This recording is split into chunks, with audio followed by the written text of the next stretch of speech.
مشاهدينا اهلا بكم من جديد. الحقيقه الاسره اللي كانت معانا وضيوفنا في الفقره الاولى لسه معانا في الاستوديو، عشان انا وعدتهم ان هيكون في مفاجاه في نهايه البرنامج. المفاجاه الحقيقه انا هقولها لكم دلوقتي، ان احنا هنحتفل مع بعض بعيد الام، واسره البرنامج طبعا جابت لهم تورته بسيطه عشان نحتفل معاهم.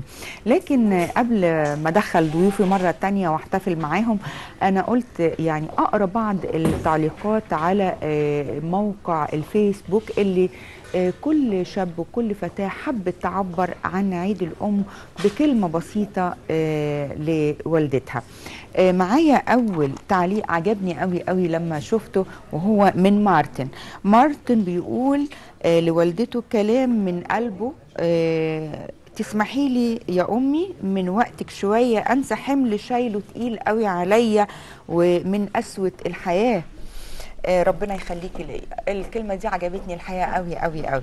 ومحمود امين بيقول ادعي لي يا مامتي وقولي لي ربنا يخليك ويكرمك في حياته. ربنا يخليكي ليا يا امي. برضو ده كلام جميل جدا. كمان النجم رامي صبري كان قايل كلمة جميلة قوي، وحتى حاطط صورته زي ما احنا شايفينها على الشاشة، ممكن علاء يجيبها لنا.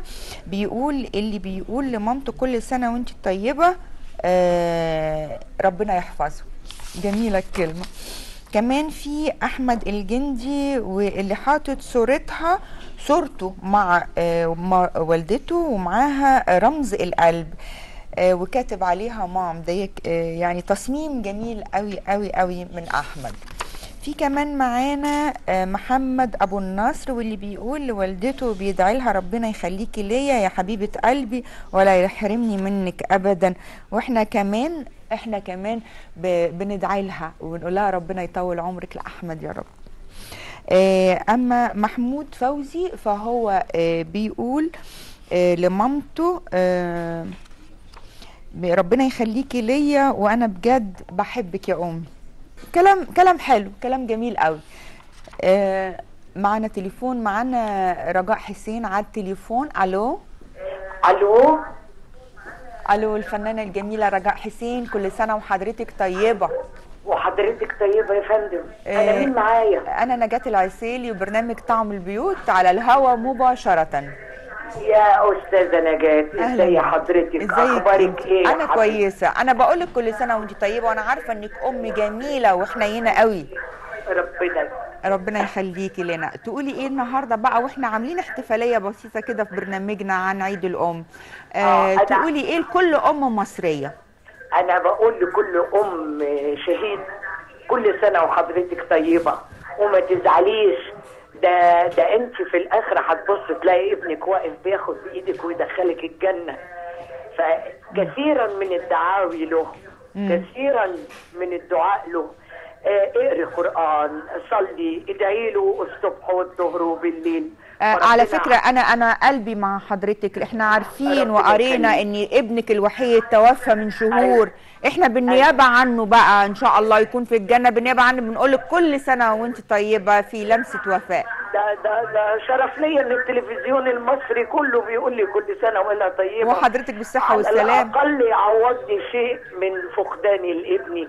بس انا متماسكه الحمد لله وانا كويسه، بشكر ربنا، وعطيه ربنا ادهاني واستردها.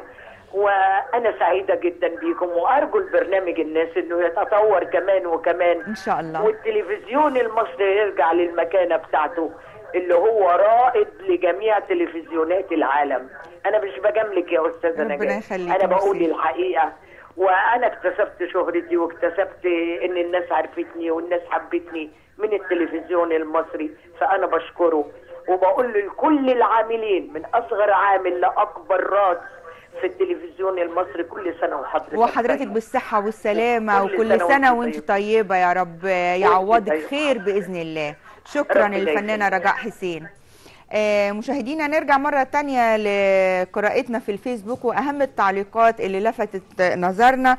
في محمود نصار عامل حاجة الحقيقة هي مختلفة تماما، وحاطط صورة مامته وباباه على حيطة كبيرة قوي ومصورها لنا، وطلعت يا ريت تجيبها علاء اهي دي حاجه مختلفه، وبيقول لها كل سنه وانتي طيبه يا امي وعقبال مليون سنه.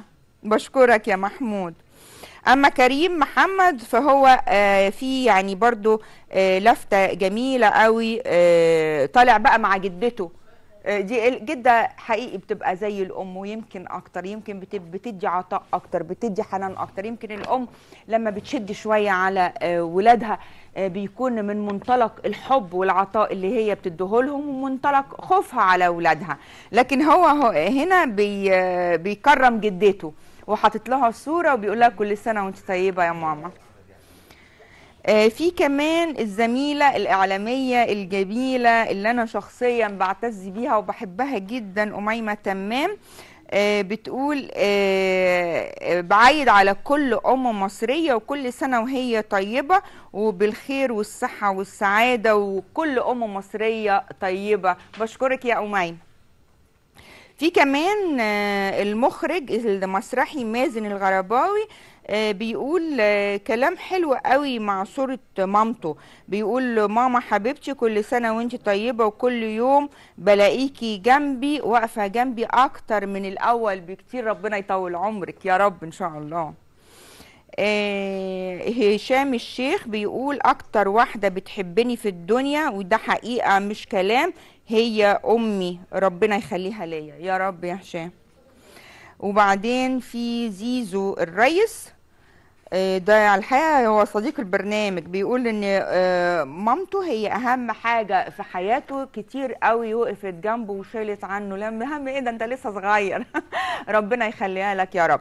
انا هكتفي بالقدر ده، ولو اني معايا كتير قوي كلام مكتوب على الفيسبوك كلها عبارات رائعة بتقول لكل أم كل سنة وهي طيبة، لكن أنا هكتفي بكده علشان المفاجأة اللي أنا قلت لكم عليها وعلشان ضيوفنا اللي مستنيين في الاستوديو.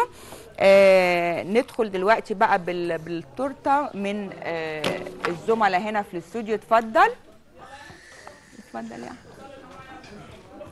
ميرسي ميرسي. هات سكينة بقى. اتفضلوا كلكم. معاك سكينه يا احمد؟